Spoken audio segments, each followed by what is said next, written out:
Thank you for tuning into this episode of the Hunt, Fish, Eat podcast. Tonight, I sit down with my buddy, Ian Burrow. Ian is a pretty cool dude and a hunter just like myself. He also likes to take a lot of pictures in the outdoors. Today, we sat down and talked about hunting in your own state, hunting on public land, and how to up your photo game. One of the big things that Ian and I talked about was a couple years ago, he drew every tag you could in the state of Kansas, and he pursued every species. It's a pretty cool story, and he wasn't 100% successful, but he learned a lot along the way, and I hope you do too. So sit down and listen in. Welcome to the Hunt, Fish, Eat podcast. I have my buddy Ian Burrow here with me. Ian, how you doing? I'm well. How are you? Doing well. Doing really well. So today on this Wednesday afternoon, bow season is open in Kansas and Missouri, so that's pretty cool. Well, Ian, I sat down and talked with you today about a couple things, and let's talk about first how we met. So I think we met at I think Edgar Castiello and introduced us, right? Yep. Both like to hunt outdoors, and I'm going to get Edgar on here at some point and talk with him. He spends a lot of time in the field, as you know. And so we talked a little bit before the episode started, but so what do you do for a living? You don't just hunt and fish. Yeah, so I work for a company that we build the software that powers hunting, fishing, licenses, campground reservations. So whether you go to Walmart and you buy a fishing license, we built the software that the clerk is using to do the checkout. We put together the printer and the ink and the paper that your license gets printed on. At the same time, we also do the online piece. So if you go to stateagency.com and you buy your own fishing license, we built that part of the website where the product catalog is, and we take your money and we give it to the state. And what I do specifically is I work in our mobile division. So we're striving to take a very old and a little bit antiquated product, which a fishing license or a hunting license, and bring it into the 21st century. So now you have mobile apps where you can buy your license, you store it in your phone, you can view it, interact with it out in the woods without a cell service connection. In states that require carcass tags and harvest reporting, we offer that too. So you can buy your license, keep it in your phone, go on a hunt, shoot a deer, report that you've shot the deer, get a digital carcass tag, all without cell reception. And then it also integrates with a law enforcement application. So the game warden's able to see and confirm that you're legal and you're doing the right thing. So I spend my time and effort trying to figure out ultimately how to make it easier for you to just use your phone to be able to go hunting and fishing and do it legally. That is awesome. So as all hunters, we handle tags, and I love the apps on my phone just because that's one less thing I got to worry about in the field, one less thing I got to worry about getting wet or all that. So the states that are going to where you can do it pretty much digitally, I really like that. Not having to drive out to a game check station, being able to send a picture, and that's really cool. So that's awesome that you're involved in that. Yeah, that's kind of cool. So how long have you been hunting? So I shot my first deer. That was my first hunt. I was 21. Okay. I'm 28 now, okay. So we can do the math. But I really didn't get into hunting until about 2-3 years ago. Okay. So my first deer hunt was an invitation from an extended family member, and I was home on leave from the Army, and we went on a deer hunt. I had a blast, but then I had to go back to the Army. So being able to deconflict that schedule and still being a new hunter, not really understanding, how you buy a license and all the ins and outs that you and I are well versed in because we've lived it. Yep. It was several years before I really dove into it. So I tell people that I shot my first deer when I was 21, but really I didn't identify, quote unquote, as a hunter until about 3 years ago. Yeah. And one thing that's interesting to me, I'm also an adult onset hunter. And growing up, you'd meet guys or you'd hear guys like, yeah, I hunt a lot. And now that I've hunted for a couple of years, you figure out that those guys that said they hunted a lot, quote unquote, they spent 3 days in South Dakota once a year, hunting pheasants. Or they went and sat in a tree stand for 2 weekends during rifle season. And nothing to bash against that. That's a lot of guys do that. And a lot of guys tag deer doing that or kill pheasants. But one thing that attracted me to you, and one reason I want to interview you, is because you're kind of like me, where you want to hunt or spend time outdoors if you can. And so that's really cool. I tell people, they ask me why I hunt and fish so much. It's like, well, I'm making up for all the years I didn't. So that's a good way to put it. Yeah, I thought that was pretty good. So. Yeah. Okay, so you said the way you got into hunting was a friend or a family friend kind of invited you on a hunt, or you dive more deeply into that? Yeah, so it was a extended cousin, and we really hadn't spent much time together when I was younger. And he just sent me an email one day and said, hey, next time you get home on leave, if you're interested, we can go on a deer hunt. And of course I was, and it was one of those scenarios where I knew he hunted, and for the record, I've wanted to hunt for years and years and years. It just wasn't something that we did in my immediate family. But anyway, he had extended that invite, and I had never felt comfortable asking. I always knew he hunted. He is a huge hunter, very knowledgeable. He's hunted all over the country, internationally, and I, out of being timid, I just was hoping that one day he'd finally invite me, which he did. And we'll talk a little bit more about that too when you ask. I think you're going to ask, what I would recommend new hunters to do. Yeah. Or people interested, and that's going to be, don't be timid and just ask. But we can hit on that in a little bit. So anyway, that's how it started, and I said yes, absolutely. The schedules worked out. I went down to Oklahoma where he lived, and we went on a deer hunt. I just loved every aspect of it, and I was hooked. That's good. That's good. That's why we're sitting here tonight. So let's jump in a little bit here. So you have a pretty cool Instagram account. Thank you. No worries. And we were talking about for the podcast. I like a lot of your pictures you've been doing recently. So I'm getting into photography, outdoor photography. What camera are you running? So I use a Olympus mirrorless camera. Okay. Truthfully, it's kind of like on the low end of when it comes to cameras. Not so much the brand, but the particular one I use. It's an OMD model, if you really want to Google it. Okay. But I selected it based off of, I was looking for good travel cameras. So a camera that's good for someone who, backpacks through Europe and wants to take a photo of all the castles. And the mentality behind it was, I'm taking a lot of stuff with me on a hunting trip, and I'm still new to photography and all these types of things. So I'm not comfortable getting anything crazy. I mean, it's like anything else, you can spend thousands and thousands of dollars. Yeah. So I was looking for, what would a hobbyist, photo aficionado take when they're backpacking through Europe? And this was, in several articles, what was recommended. So it's mirrorless, meaning there's no mirrors inside the camera like you have in a DSLR. And the biggest benefit there is it's able to be more compact. So I was more concerned with weight and durability than I was with anything else, because I knew, it's like if you bought a handcrafted Italian shotgun, but you've never shot before. It's going to be a phenomenal firearm, but you probably won't really value all of the things that it brings to the table. So I didn't want to do that with a camera. Plus I had just the reality of life and a budget. So I did that, and then I bought a couple lenses from a local camera shop that were used. So that's how I was able to kind of keep costs down. Gotcha. And I'm still using that. I feel like I'll do that for a couple more years. I got into photography with my cell phone. I mean, an iPhone can take some pretty good photos. And after about a year of consistent photography with that, I felt like I had kind of mastered what an iPhone can do. And so I felt like I was ready for the next step. And that's when I transitioned into the camera. So that's where I feel like I am now. I'll keep using this camera for a while. And then once I feel like I've really grasped the basics of camera photography, then I'll look at bigger lenses, fancier bodies, that kind of thing. Yeah. And that's, I'm in that conundrum kind of now. I'm graduating from the iPhone, is the place I'm at. And I started playing around with a couple cameras. I played around with some mirrorless, the Fuji X-T2, played around with some DSLRs, and I'm looking at the Canon 90D. with lenses and everything, they're not cheap. No. Those cameras No. are not cheap, man.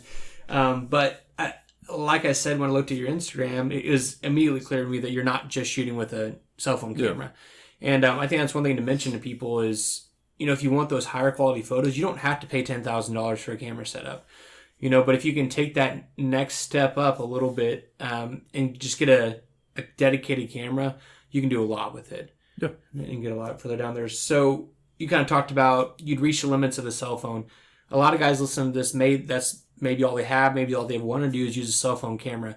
What are kind of 3 tips you would give a guy like that to get better outdoor photographer, photos of his gripping grins or, the morning on a duck marsh or anything like that? What would you suggest? Sure. So I'm not going to pretend to be an expert. Mm-hmm. So your request was tips. I'm going to counter with philosophy. That's good. So my first big philosophy on photography is that what makes a great photo great, or a great video great, is the ability to make the most of a split second in time. And what makes that so difficult is that the human eye, along with the ears, the nose, and the mouth, you step outside, and you instantly, in a millisecond, you process the color of the bark on a tree, the texture of the bark, the bird's head as it slightly turns, and the chirping, and everything that we soak up. And so then we go and we look at a photo, and you say, well, that's not a very cool photo, or whatever the case may be. I don't really like that. And that's because your sensory, like biologically, you're so used to being able to take in a whole landscape at once and process it in just a millisecond. Mm-hmm. So we can't do that with a photo. That's just not possible. So what we have to do is we have to focus our efforts.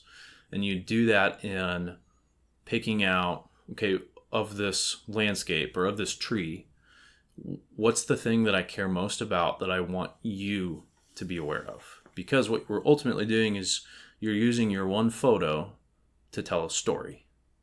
Now, in a video, you have a little bit of flexibility. You can, a movie's 3 hours long. You can tell a story. But in a photo, you have one image to tell, to share, to express something. Yep. And so you have to find a way with like depth and focus, and then maybe some editing to really pull out like the green in a mallard. Because maybe the first mallard duck you ever shoot, that's like the coolest thing to you in the world, especially the green. Like you've never seen anything like it before. So you really want someone to feel that. Yeah. So what you're going to do is you're going to try and bring the focus of the image onto the green of the image of the duck. And so maybe we're going to drop some colors. We're going to blur the background, which we get with our depth. Mm-hmm. And I'm going to just bring you into that moment in time of the green, because that green was so incredible to me. I want you to try and feel that too. Yeah. So that's philosophy number 1. Philosophy number 2 is that whether you think you're good or not, whether someone else thinks you're good or not, whatever it is you're trying to photograph, it's all subjective and it's art to some context. So at the end of the day, if you don't like your photo, if you don't want to put your photo on the wall, that's up to you. And no one else can say otherwise. Or vice versa, if you really love your photo and you want to put it on a wall, you want to get coffee mugs made out of it and, the mouse pads made, then do it. I mean, it's your photo, right? And you'll grow over time. A photo you thought was awesome last year, this year you'll look at it and you'll say, I really didn't do that great of a job. I don't like this. And that's okay. Yep. And then philosophy number 3 is, so I'm 28. My generation doesn't really have scrapbooks, but we have Instagram. And so there's like a saying like, oh, he did it for the gram. Or this guy or gal, they only take photos so they can put them on Instagram or Facebook and highlight their life and whatever else. And we can nitpick, is social media bad for us? And yada, yada, yada. Yep. That's not the point. The point I'm getting at is my Instagram is my personal scrapbook that in 5, 10, 50 years, I can review and look back on. And I'm going to say, you know what? I remember that day when I shot my first deer, and here's the picture, and you can see how much I'm smiling. It was awesome. And, or, here's really unique songbird that I captured a photo of. I just thought it was cool. And then you have all the visceral memories that come with it. So don't let that stuff bother you. I mean, that's how I see, like, that's a place for me to keep and go back and look back on really fond memories. I mean, I'm not going to, I'm not going to post a picture of a gravestone because that was a rough day in the family. Because, I don't want to look back on negative things. I want to look back on the good stuff. And so those are my 3 photography philosophies, but not tips, because I like that. No, that's good. What I like about the philosophy as opposed to a tip is it's a way of thinking, and you can apply it at any level, whether you're a professional photographer or, like us, kind of amateurs. And it's interesting because we're similar in a lot where, like, my Instagram, the stuff I do, it's for me. Like, it's an expression that I'm trying to get out. It's art. And like my wife told me, she says, even if no one else likes it, if you do it and you enjoy it, then keep doing it, and I'm right there with you. My mom is a big scrapbooker. So the joke when I was a kid was, if it's not in the scrapbook, it didn't happen. There you go. And one, like you talked about, a friend of mine was helping me get started in photography, and he said, what you're trying to do is tell a story with a moment of time, and translate that to somebody else. And that's really hard to do with a picture. Yeah. But if you can do it well, that's awesome. And I'm the same way. I scroll back through my pictures and my Instagram, and I'm reminded of memories. It's kind of like, having trophies on the wall. You remember the time spent with your buddies, and, the story, how far away the animal was when you shot it, and how good it tasted when you were done, and all that. And that's what I love about pictures, man. Yeah. It brings you back to that. So, okay, well, let's get started with hunting here, because that's what we're here to talk about, some hunting. So what is your favorite thing to hunt? I think this year I'm going to vote waterfowl. Okay. Antelope is a close second. Really? Yeah. Okay. Archery antelope specifically. Okay. Speed goats, shooting speed goats with a bow. Okay. I think that's where I stand today. I might change my mind tomorrow, but that's where I stand. Yeah, I know the feeling there, man. I'm glad that turkey season is in the spring. Because if it had to compete with everything else, it'd be hard for me not to say I love turkey hunting the most. Okay. But I like that turkey and deer are separate, and waterfowl and deer, and luckily you only got a couple tags for deer, so you can kill your deer and then start killing birds. So I'm with you. Now, why would you say waterfowl? So I knew this would come up, and I thought about this on the drive over. So what I like about waterfowl is there's a lot of things I like. One of which is I can do it alone, or I can do it as a social event. And if I do it, I mean, I don't have any problem going alone. I hunt alone all the time. But if I'm going to go hunting with other people, what I like is there's not a lot of hard conversations to be made. And what I mean by that is, if you and I went deer hunting, at some point we're going to have a friendly argument on who's going to sit where, and if we're going to sit together, who gets first shot. Yep. Same with if we go on a mountain hunt, and if who bumps into the elk first, then what? Yep. And then if we decide you go first, what happens when you miss? Exactly. Well, all those tough conversations. Yeah. Man. But on a duck hunt, we can sit next to each other. We can have coffee, breakfast. We can shoot at the same ducks, and at the end of the day, we can draw the line in the sand, and you take 6, I take 6, or whatever the limit is for where we're hunting. Mm-hmm. So I really like that, and I like that. There's if you do your research well, and then the weather's in your favor, and yada yada yada, it's a good hunt. You get to have a lot of shot opportunity, and I can do it again tomorrow, and the next day, and the next day. Yep. Whereas unless I'm buying and able to schedule and get all that figured out, out of state, non-resident big game tags. If I shoot my one antler deer in the state of Kansas, which is what you're legally allowed, if I shoot my one deer in September, then I have literally nothing else to do for the next year. Yeah. And that's hard for me. So the idea that I can go duck hunting today and tomorrow and the next day and still bring home ducks to eat, I just love it. So I think those are, might be like an attention, I have my attention span kind of thing, but those are probably my biggest reasons why I love it. Yeah, that's it. I like I said, I like everything. I'm a generalist when I hunt. If I'm sitting in a stand hunting deer, I'm real excited about it. Yeah. If I'm sitting in a marsh hunting ducks, I'm pretty happy about that. But there is something to be said about, when you shoot that deer, you pull the trigger once, hopefully once, and then the work starts. And it's a lot easier to clean 6 ducks than it is one deer. I don't know if you butcher at home yet, but I do. Yep. So I'm the same way. I do everything myself, and it's like you drop that deer and you're like, oh man.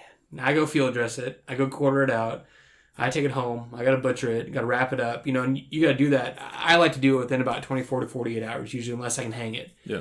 And so that's, with ducks, it's a little bit quicker, or a little bit less work, but I'm with you there. So what's your favorite method of hunting? We've already talked about archery and rifle and shotgun a little bit, but. Well, I guess I'm going to have to ask you to be more specific because it's going to alter. Yeah, it's tough. By species. So if you're shooting big game, would you rather have a bow in your hand or a rifle in your hand? A bow. Okay. Yep. So I shot, I harvested my first deer with a bow last year. Mm-hmm. And that moment in time was like a light switch. Yep. Like I completely view rifle hunting completely differently now. Yep. Nothing against those who do it. Like I will still continue to rifle hunt based off of how tags get allocated and seasons and that kind of thing. Mm-hmm. But if I get to pick, I'm going to go with a bow. The level of precision and luck and everything that comes with it to be able to close that distance that much closer, I think makes the success all the more rewarding. So I'm going to say bow. That's a good choice. So I killed my first deer with a bow last year, and I know exactly what you mean. I still rifle hunt, and I still have rifles and love shooting them, but like on Saturday, I'd stalked within 25 yards of a doe, and I couldn't draw back on her. Just the way that I approached her, she was facing right at me, and she could see me, and so I just stood as still as I could and was hoping that she would kind of turn or I could be able to draw, and I wasn't able to do it. But if I'd had a rifle in my hand, she would have been dead 75 yards before that. Yeah. Yeah. And so to me, I would rather have that experience and not get her, and be that close and be able to sneak in that close than shoot her from 75 yards away or 200 yards away. Yeah. It was, I know what you mean. So, like I mentioned earlier in the podcast, so how many years ago did you get all the tags? That would have been, let's see, it's 2020, so it was 2018. Okay. So you drew all the tags you could draw in Kansas? Yeah, so this is kind of it's kind of like a gotcha statement. Yep. Truth be told, I drew one tag, and then I forked over cash for everything else. Yep. So, the way tags, and I don't know how far-reaching your podcast is, so I'll speak to folks that are in the other 49 states. That works, yeah. In Kansas, there's really only 2 tags you can draw. Mm-hmm. One is an elk hunt. As a resident. Oh, yes. Yeah. Thank you. No, Good catch. Good catch. As a resident. So an elk hunt within the fences of Fort Riley, which is a Army installation. Mm-hmm. A rifle mule deer tag. Okay. Antelope rifle is a preference point thing. So if you buy enough over the years, you'll eventually be able to get one. Mm-hmm. But the other 2 are like a traditional lottery draw. Mm-hmm. So you can still hunt all of those species. Over-the-counter archery for antelope, over-the-counter elk, believe it or not, but it has to be off Fort Riley. Yep. And then you can harvest a mule deer with a bow, but not a rifle. That's the rifle tag is like the one kind of like golden ticket in that regard. So I drew a rifle tag for a mule deer, and as I was going into the season, like you said, you're a generalist. I would view myself the same way. I was, getting my hunting license, and I was getting my hip stamp and all the different things. And as I go through the product catalog, I'm thinking, you know what? I wouldn't mind. I bet I'll go pheasant hunting or quail hunting at least once this year. I bet I'll go. So I'm adding these things to my cart, and then it dawns on me that I had drawn this mule deer tag. and that I could now literally have every tag or the privilege Pursue to hunt everything that the state offers. Hmm. So there was a little bit of a personal investment. Yeah. I think it probably came out to $500 or $600 for everything, which for those who have hunted before, if that's a good deal for a non-resident like cow elk tag. Yeah. Yep. So in the realm of hunting, it's not necessarily skyrocketing price, but in the realm of reality, it was still a bit of an investment. Yeah, it's a couple $100, man. Yeah, so I don't want to like tell people that well, it's only a couple $100, right? Yeah. But so that, and then the other thing we have to take into account was I was in my final year of college, so I had gotten home from a deployment and I was trying to finish my college education. My wife was living in a different city, so I was a geo bachelor with senioritis, and I just wanted to go hunting. So it was kind of a perfect storm, and I'm living off of my GI Bill, so I don't have to.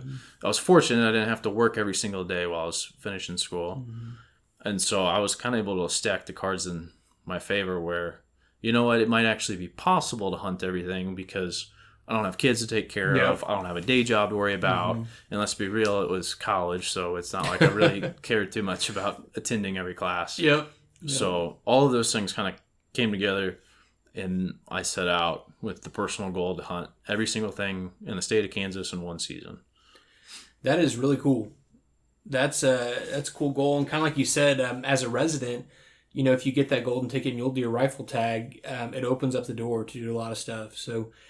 So we got to know. I don't know if you want to really reveal it yet. Were you successful? Oh, no. Okay. No. So in terms of hunting everything, I legitimately made the effort. I mean, I went into the field with the intent of pursuing XYZ species that day. Yep. Everything except for sandhill crane. Okay. That is an extremely difficult hunt to coordinate in Kansas. Yep. Unless you have a lease. Or you happen to be standing in the right place at the right time in the migration and one flies in front of you. Yep. So that one I have to admit to. Everything else I gave it the old college try. In terms of harvest statistics, we're single digits. We're single digits, but and this is one thing a lot of hunters talk about, and I'm the same way. Is it's not always about harvesting an animal. That's not always success. It's time spent in the field. It's the experience. Having those tags in your pocket and getting to walk out there and try to kill an elk in Kansas. That's on my bucket list of things to do. I keep buying points because I want to kill one on Fort Riley. I think that'd be cool. And, kill one in my home state. I think would be awesome. So what of the species you hunted, what was your favorite hunt? That's where I discovered my passion for antelope archery hunting. Okay.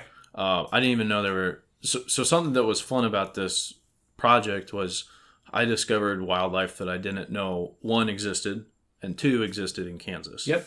Antelope is one of them. I had no idea that we had those in Kansas. And so having all these tags and this personal goal, it turned into a forcing function where it forced me to do research. I guess apparently there's antelope, so where are the antelope? Yep. And then reach out to people who have done it before or know something about it. So then I'm talking with the state wildlife biologists. I'm talking with people on Instagram who I've never met before, which is how I met Edgar. Yep. Not for antelope, but for birds. Yep. And so it forced me to get out of my comfort zone and learn more. And then ultimately, repeatedly fail because I was doing something I'd never done before. Yeah. Yep.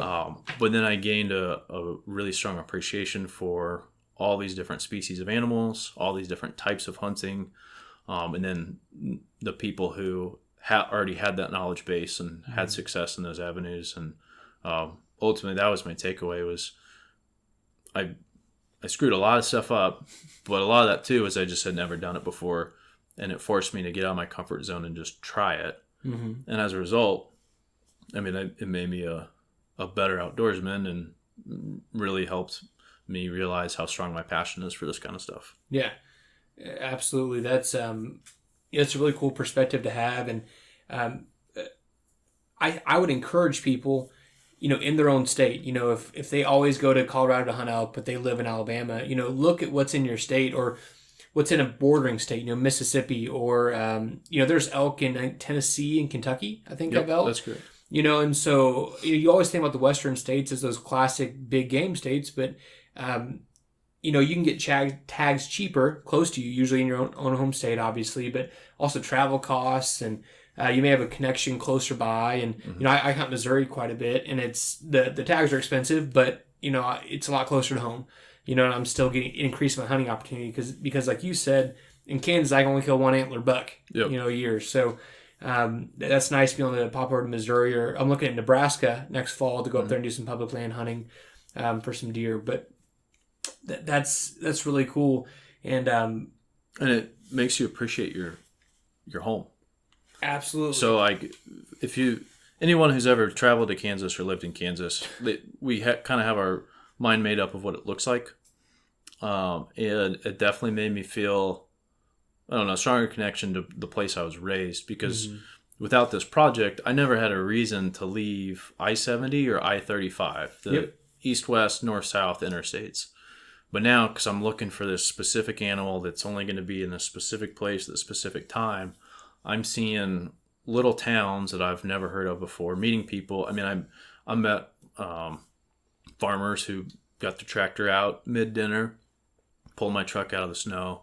I stayed in, these little hotels that have been around since the 19th century. I saw like geological formations that you would have never expected we were in Kansas. So that was another fun part of it, and support to your call to the people to think about hunting more in their own state. Nothing against going on that Alaskan cruise and caribou hunt and whatever else, but at the same time, there's probably a lot of really cool stuff close to home that you just never thought to look for. Absolutely. And we'll transition to this more in a little bit, but as someone who may not have hundreds of or thousands of dollars to pay for these big outfitters, I think you can do some cool stuff in your own state, and you have more resources here. More people generally, or you may have a buddy that's from 4 hours away, and you can call him and say, hey, does your mom or dad know anyone in this area that might have some land that would let me, hunt on it today? And so I think hunting in your own state definitely has major advantages, and there's some adventures to be found. For sure. And it's interesting. So my wife's from Missouri. She's from St. Louis. So she didn't spend much time in Kansas City. We're actually, we're sitting in her grandmother's house. So we bought this from the family after grandmother passed. And so the furthest west she really went was Kansas City. So I took her out. We were out in Glen Elder a couple weekends ago. Took her dove hunting for the first time, and we drove down I-70, and we popped off a little bit, got up to Manhattan and through that area. And she had never seen the western side of Kansas. And everyone talks about it, man, it's flat like a pancake, and it is. But there's some really cool draws. It's a beautiful landscape. With the grass and the kind of culverts, like I said, geological formations, and a lot of that country further west is real good for antelope. So you probably got to crawl around a lot of that with your bow then. So when you're hunting for antelope with your bow, did you use a decoy at all, or were you? I did. Okay. So, I borrowed one. So again, found someone who had done it before, had some knowledge on it, and he offered up his decoy. So I borrowed it, and it worked pretty well up until the point that it was time to pull my bow back. So I actually had a couple of really close calls on that first time hunting. But the problem is that when you're your own decoy, it's really difficult. I mean, you have a vague understanding of where that antelope is, but you really don't know because you're trying to be hidden behind a decoy. So every time I would peek my head around to try and, confirm where I need to aim and that kind of thing, they'd see me and they'd run off. And for those that don't know, an antelope has outstanding vision out to 4 miles. So there's no chicken out. You're not beating their sight. So the next year, I upgraded to a decoy that had a cutout in it. And that made a world of difference because now I could actually see where I was walking. That's nice. Well, that's really cool. So like I said, there's, we can kind of transition into this a little bit. One thing I want to do with this podcast is try to encourage people that don't hunt, that want to hunt, get into it, and those people that don't hunt a lot but want to hunt more, how to find those opportunities or give them confidence, to go out there and try it themselves. So let's kind of transition into that. You mentioned, going through this journey of hunting stuff you didn't even know was in Kansas, previously to choosing this. There was a big knowledge learning curve you had to get over. Huge learning curve. Yeah. So what are some tips or suggestions you would give some guys that are trying to do that, or they're gonna, hey, I heard about antelope in Kansas, I want to go hunt it. Where do they start? So has this person hunted before, or they just want to hunt antelope? A little bit, yeah. They've hunted a little bit before. Okay. You're gonna want to reach out. Well, first of all, go to the state website. So that's a rabbit hole and a nightmare in itself. Yep. And I will willingly say that to any public member that represents us. Mm-hmm. I mean, government websites are just rough. That's a reality. But you got to be committed, just like in hunting. You can't give up. That's right. So you got to dive into the website, and what you're going to find is that there's going to be biological survey data, tables and charts and graphs, and they won't always be up to date. I mean, they don't do the same survey every single year. But it's going to start to give you an idea. So based off of the survey data, based off of generic species data, so those wildlife biologists will publish, this is what an antelope is, this is what it likes to eat, where it sleeps, that kind of thing. Mm-hmm. Take those two resources, right? So the survey data, the basic species information, and then turn to your map. And then put on a layer of... in my case, since I don't live out there, it's pretty much going to be walk-in hunting access or state or federally managed public lands. Mm-hmm. So that gives you a little bit of a filter, and then you start to filter in the survey data, and that's going to give you an even smaller filter, right? And then from there, start to look at it from the species data of, well, they're probably not going to be over here because they're not known to be seen in a marsh or whatever. Mm-hmm. So there's that. So there's just the down and dirty school research style.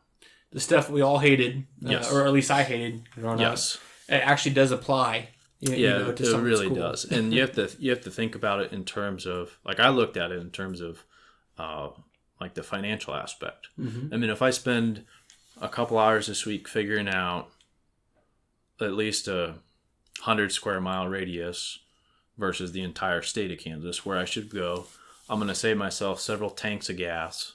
Yep. And stopping to eat and all that kind of stuff. Invaluable time. Yeah, and then there's the time, right? So you probably can't take 6 months off of work to go hunt an antelope. Yep. Or get away from the family that long or other obligations. So I just had to remind myself of that. And then, of course, once you kind of have an idea of where that is, there's usually going to be a big game or whatever the species is, or small game, migratory bird, whatever, biologist that works for the state. And truthfully, they have that job because they love that kind of thing. Mm-hmm. So they're going to be happy to talk to you. And then from there, especially if you have the geographic region pinned down, then you can start to call maybe the game warden in that area or game wardens. Mm-hmm. I mean, this is all public record info. And, wildlife offices in the area, things like that. And that's if you don't know anybody at all. Yep. That's what you can do. And that's going to give you a great head start. Yep. And I want to mention that. So, use your resources. And what we're talking about here is like these state websites. So what they're not going to tell you is go to this grid coordinate and there's a nice 10-point buck stand there. Right. They're not going to tell you that. So you're going to have to do some digging, like you said, work for it a little bit and sift through some papers and some reports and then kind of try to compile all that data. And I want to say the same thing about, game wardens and, wildlife biologists. I want to save them some time here. If you call it wildlife biologists, they are also not going to give you grid coordinates of where to go, kill whatever. But what I've found is if you couple together, if you can find anyone that's from that area, a family member or a friend, and just call them and chat them up a little bit, at the very least, you can get usually some knowledge. Say, hey, they're usually in this area or in this area, they don't like this sort of terrain. Second thing, if you can talk to the wildlife biologist in that area or about that species, they're going to give you similar information. And like I said, going online, talking to game wardens, and like you said, all it does is just narrow down.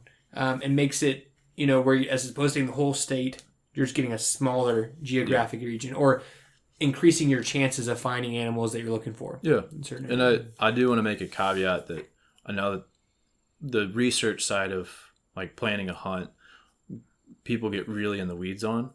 Yep. And I encourage, you know, do the basic research. Like you should know what the animal looks like that you're looking for. Maybe like the general region of the state, you know, stuff we've already talked about. But don't let it get to a point where it actually handicaps you because you get into this deep dark rabbit hole of, well, do you think he's going to be in this draw, or is he going to be on this field, or I'm not so sure. Because ultimately at some point, you know, this research gives you a direction to go. Yep. But at the end of the day, you just have to simply go. Yep. And you're going to learn way more. I mean, this gives you a framework and a basic understanding. But at the end of the day, you're going to learn way more just doing it. And then you're going to find out that these are wild animals and that pretty much everything you learned and studied doesn't even matter because for whatever reason on that day and that moon phase and barometric pressure, the deer ran north instead of south. Yep. Even though every book you read said he'd run south. Yep. He ran north. Perfect example of this is, you know, generally animals don't like people or machinery and they run away from that. A couple weekends ago, last weekend, I was sitting in Missouri and sitting in a blind with a bow waiting, and I'd seen these deer walk by this camera at 6 p.m. every day. So, you know, 5:55, I get my bow in my hand, I'm ready. You know, because I'm like, they're going to be coming by. Don't see anything. I have a neighbor on this property nearby I can hear his tractor running. So I text him and just say, hey, and where he is kind of where those deer usually bed and then get kicked up to where I'm at and something. This would be perfect. You know, I hear him over there cutting, like, this would be good. I text him. I said, hey, have you seen anything run my way? He says, yeah, I got 3 deer stand about 10 yards from me just staring at me. And he said one ran off, but the other two just followed him around. And tractor, don't know why. And like you said, they're wild animals and they do weird things for weird reasons. He promised me he's not feeding him out of the back of the tractor, but I thought about asking if I could put a seat back there and just hang out. But no, that's a very good point. And I want to emphasize, if you want to hunt something, you know, in the state of Kansas or in any state, it's possible. Like I always try to go with that mindset. That doesn't mean it's going to be easy. And you're going to have to put a lot of effort in, a lot of legwork in. You know, the reason that guides cost a lot of money is because they do a lot of the work. They do some of the work for you. They do a lot of the knowledge for you. You know, they've been scouting and they're going to help you along. So if you don't have the resources to do that, which is fine, you're going to have to use other resources, you know, to get that information. So, but it's possible. It's possible. Yeah. I want to emphasize that to people. So what are some other things you would suggest to people that want to get started hunting or get deeper into hunting? Well, you really got to ask. You have to overcome timidness or being self-conscious, and you just have to simply ask. And what continues to surprise me but also reassure me is that the hunting community is so open to bringing people in. And it's realistically, you know, it's like anything else. If you ask the guy that's got the really cool old T-Bird at the gas station, you know, hey, did you fix it up yourself? He's probably going to open the hood and start talking about the catalytic converter before you can stop him. Yeah. Because that's his thing. That's what he's passionate about. Yep. Or she. Mm-hmm. And it's the same thing with hunting. So if you don't have someone in your, you know, immediate circle, friends, family, that hunts, which is probably how you end up in this position where you're not sure where to go, how to get started, start looking at work, school, church, social clubs, whatever the case may be, anything that gets you out of the house. Start to look for someone who does hunt and simply ask them, you know, hey, do you hunt? And they're going to say yes, and they're going to give you all kinds of stories. I shot the biggest deer in the world last year, yada, yada, yada, and ask them to go hunting. Yep. And 99.9% of the time, you know, they're going to say yes, and then your real hurdle is just going to be the scheduling and the conflict. Yeah. So in terms of barriers with licenses and equipment and knowledge and all this other stuff, truthfully, I don't know if I've met another hunter that doesn't have like 2 guns, 2 jackets, 2 pairs of boots, 2 pairs of pants. Oh. And so you can really, if you have the will and the interest and you're willing to put yourself out there and ask somebody, they're going to be able to help you out. You know, they're going to say, meet me at the Casey's at 4 a.m. tomorrow morning. Mm-hmm. I'll bring a gun and a pair of pants and a jacket for you, and we'll be good to hook. Yep. And then also on the licensing standpoint, Kansas for sure and lots of other states offer apprentice licenses. Mm-hmm. Yep. And what that allows you to do is to go hunting with someone and not have your own hunter safety yet. And that can be a barrier, especially when you're trying to get into it, because this may be an ad hoc thing. I bumped into you at the bar and we started talking, and then you say, well, I'm going hunting tomorrow. Why don't you come with me? So I don't have time to attend hunter safety between now and 4 a.m. Mm-hmm. But what I can do is I can get an apprentice license, which is, I don't know, $20 maybe. For residents, yep. Yeah, for residents. And then go hunting with you. And then, I get to try the shoes on, see if I like them. Mm-hmm. And then next year, now that I've discovered I love hunting, because you're going to do such a good job. That's right. I'll set aside the time for my hunter safety class. That's one weekend out of my life. And then I can legally hunt on my own for the rest of my life. Yep. And I think there's a couple states that do that. Yeah. The apprentice license, and I think it's really cool. I think Kansas allows you 2 seasons. I may be wrong on that, but I know at least one. And just like you said, it lowers the barrier to entry, which I think is what we need to do for hunting. Is anything we can do to encourage people to get out there safely, and effectively. And I would agree too, if you just reach out and, what I tell people is the first person you talk to, it's kind of like if you're asking somebody on a date, the first person you ask may not say yes, but you got to be okay with that. Or if you're in sales, you're going to get a lot of rejection. Yeah. Not necessarily, but if you bump into somebody, if you know somebody, to start chatting them up about hunting. What I would not suggest is go up to them like, hey, can I go hunt on your lease and kill a big buck next year? Right. You're probably going to get a no to that. But if you can, we mentioned Edgar. He hunts birds on Instagram, and he's going to get a lot of messages after this probably. Oh, yeah. He takes so many people I know hunting for the first time. And yeah.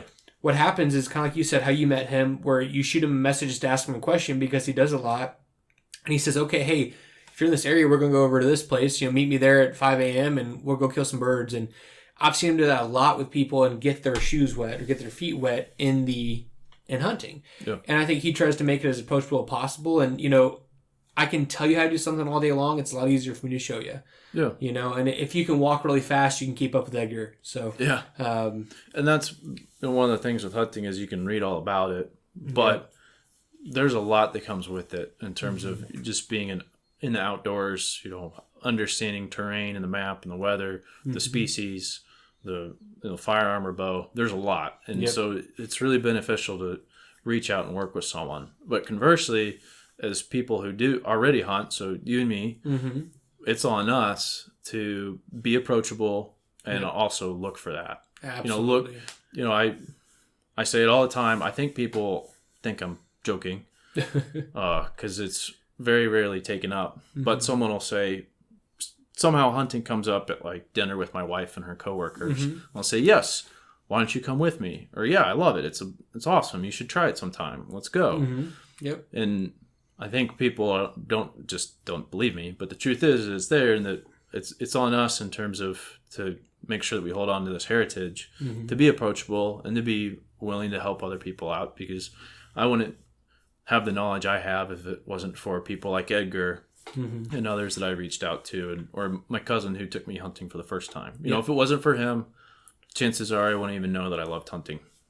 So. Yeah, but no, I'd agree, and I think the face of hunters is changing a little bit, and I wouldn't say positive negatively, but I'm seeing a lot more guys in our generation that don't have the typical hunter look, quote unquote. They don't drive a 4-wheel drive truck, they don't chew all the time, and nothing against anyone who does that. Please don't take that the wrong way. I love a beard. I got a big beard, so and I like camo, but I think it's okay if you don't look that way, or it's okay if you aren't a full-on gun guy. If you think you want to do it, I would encourage you to reach out and try to do it.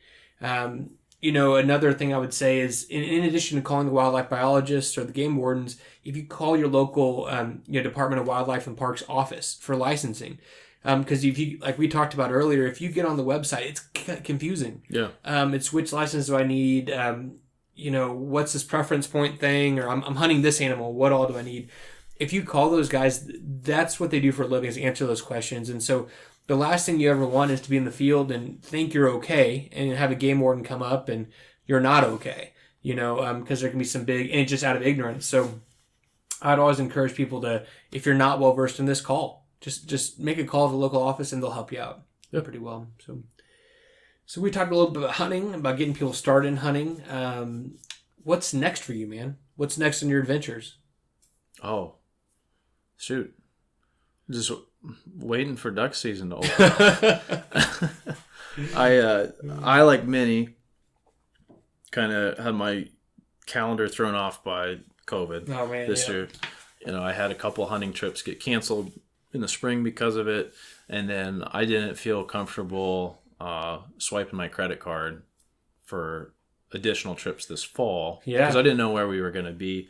So for the first time, I really don't have crazy elaborate plans, but that was just, I was trying to be I guess a little bit frugal and conservative with my money and planning. I didn't want to plan a big elk trip again and then find out that non-residents aren't allowed to show up or whatever the case may be. Yep. So I'm gonna just do a bunch of hunting. But it'll be here. I kind of caught you off guard with that question. Yeah, you did. But no, I had a work conflict with antelope season, so that one's already off the table, which is a huge bummer. I was really looking forward to that. So really, I'll just be looking at doing a bunch of duck hunting, some upland hunting, some deer hunting. And this year, I think now that I've had time to ramble, but also process this question. My big adventure this year is taking my wife hunting. Okay. So I took her on a pheasant hunt last year. She had a blast, but it was towards the end of the season. And this summer she confessed. She said, "You know what? I really want to do that again." And I took her teal hunting on teal opener. Okay. We limited out. She had that's a good way to start. Blast. Yeah, it was nice weather, lots of birds. Yeah, it was great. So that's probably gonna be the big thing I'm doing this year is getting her in the marsh more and then getting her in the upland fields more. She's already shopping for shotguns that are nicer than mine. It is what it is. That's what's next. So I'm excited about that because it's one, I'm helping get one more person to buy a license to benefit conservation. But two, I'm getting to spend more time with my wife and I'm selfishly doing something I enjoy and want to do. So getting to do that with her and share that with her, and then also for her to understand and see like, oh, this is why you do it, and this is why you enjoy it. So I'm excited. Yeah, so it's interesting you mentioned that, and we didn't talk about this beforehand. So this is my wife's first season hunting. Oh, cool. So my wife worked for the Missouri Department of Conservation as a naturalist, and that's kind of her background. She has a biology and environmental science degree. Now she's in med school, but she took care of when she was in St. Louis. She worked for Bush Wildlife and took care of all the reptiles and everything there, and so she loves animals, and that's just always the way she's been. She eats meat. She's happy with me hunting, but she always kind of thought about it'd be tough for her to look through a scope, and shoot a deer, which it's tough for me sometimes, but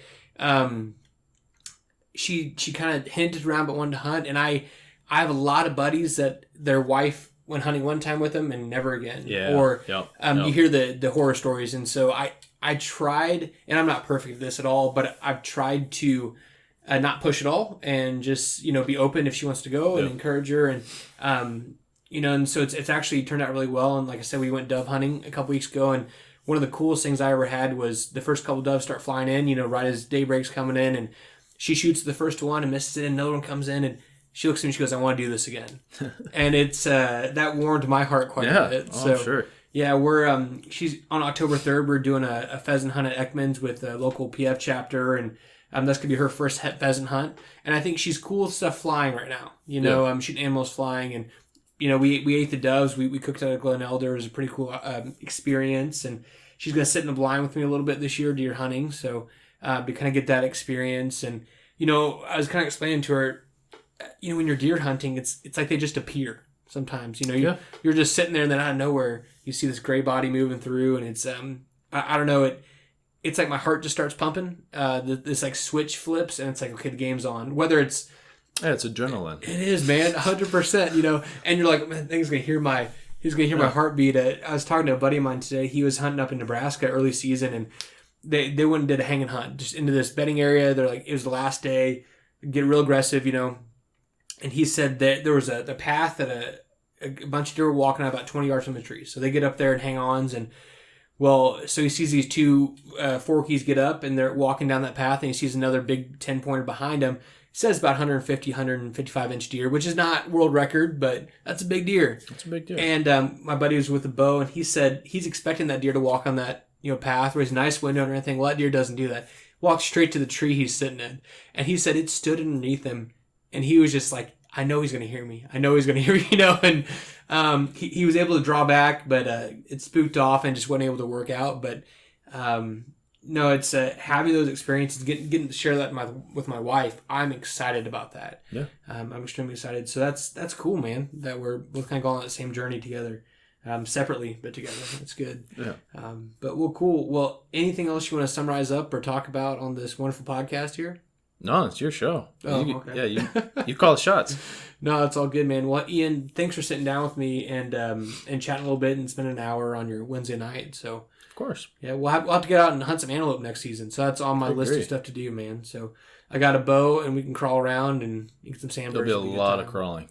Guaranteed. I understand that. So I'll have to get some First Light sawbuck pants, and... nice plug. Yeah, I was going to say, right? I got to throw that in there. But use some Vortex binoculars. Oh, I'm kidding. Okay.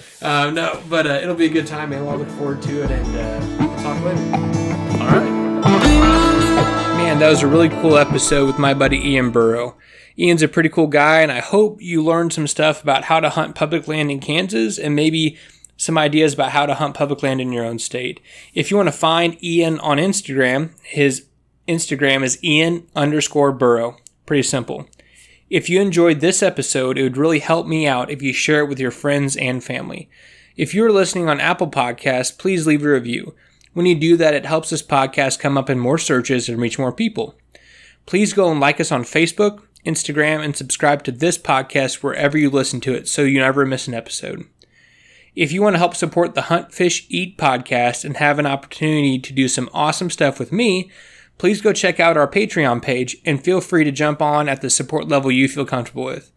Our Patreon is patreon.com/huntfisheat. Our Facebook is Hunt, Fish, Eat Outdoors, and our Instagram is Hunt, Fish, Eat. Thank you, and catch you on the next episode.